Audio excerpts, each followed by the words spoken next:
Ho ampitomboinao aminareo hatrany ry havako ny fahasoavan'i Jesoa Kristy Tompontsika.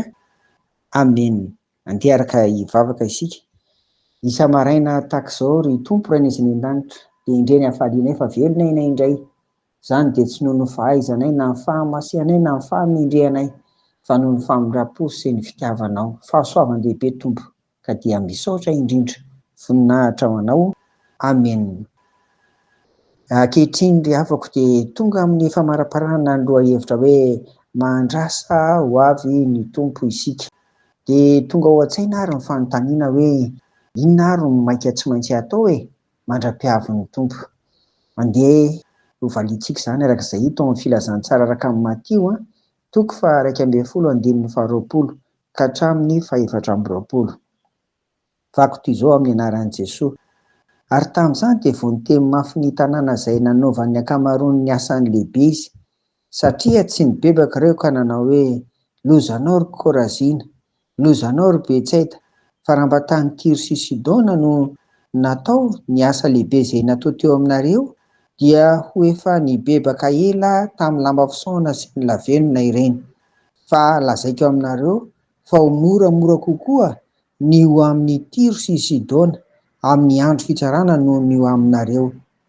Ary ianao ry Kapernaoma, asandratra hatrany an-danitra va ianao? Hihetratra any Fenatsita ianao? Fa raha mba tany Sodoma no natao ny asa lehibe izay natao teo aminao dia ho naharitra ambaraka androany izy. Fa lazaiko aminareo fa ho moramora kokoa ny ho amin'ny tany Sodoma amin'ny andro fitsarana noho ny aminao. Amen. Tonga dia hitantsika eto raha nanamarika ianao ry havana fa dia niverimberina mihitsy ary nambara ny Tompony amin'ny hoe efa mibebaka.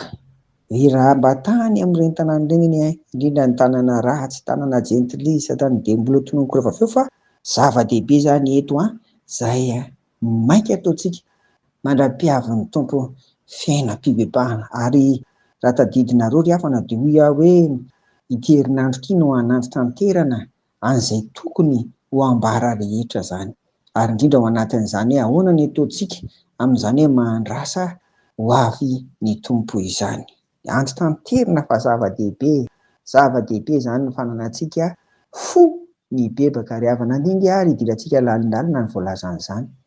Voalohany dia izao no hitantsika eto izany, efa vita ny Jesoa, ny antsika no tsy mbola vita. Dia ilay fibebahana nambara teo. Maro ireo tanàna araka ny hita teo tao Palestina nanehoan'i Jesoa ny asa-pamonjena, kanefa dia nisy ny tsy nandray ary anisan'izany Korazina sy Betsaida. Ho loza ny efa rany satria hoy Jesoa amin'ny 9:20.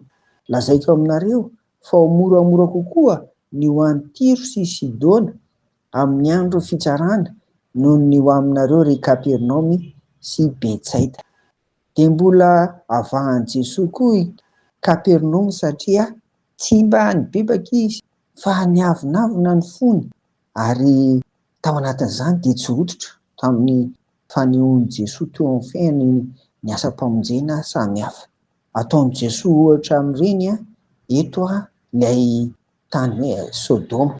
Raha vao Sodoma mantsy no resahana dia tanànan'ny fahotana izany, kanefa dia tsy mba nisy akory ny torin'ny filazantsara atao. Fa raha nisy dia nety mibebaka izy ireo. Dia izay no nahatonga an'i Jesoa niteny eto izany hoe eo amin'ny 4:20 hoe fa lazaiko aminareo fa ho moramora kokoa ny ho amin'ny tany Sodoma amin'ny andro fitsarana noho ny aminao ry Kapernaoma. Ry havana, efa vita ny asa-pamonjena nataon'i Jesoa, efa vita ny azy. Fa izay tsy maintsy ataontsika izany arak'ireo dia izao fotsiny, manapa-kevitra mandray famonjena ary manapa-kevitra hibebaka.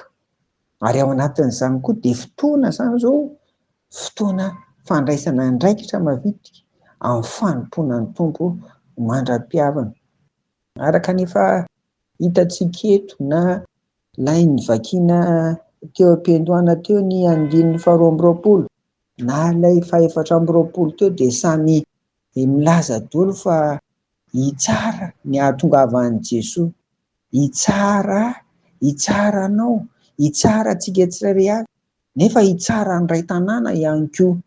Ry havako, fotoana fanapahan-kevitra izany izao, ary fotoana fandraisana firosoana indray amin'ny fiainam-baovao miandry ny fiavian'ny Tompo. Ka dia mahireza ry havako, izay no maika tsy maintsy ataontsika izany izao. Amen. Vavakarsika. Dia misaotra indrindra ny amin'izany Tompo, fa fanahinao masina hibitsika any anatinay mba tsy hanana fo mafy izay, fa handray ny famonjena hibebaka eo anatrehanao, ary nompo anao koa mandra-piavinao ry Tompo. Amin'ny anaran'i Jesosy, amen. Ho aminareo ny fiadanan'i Jesosy. Amen.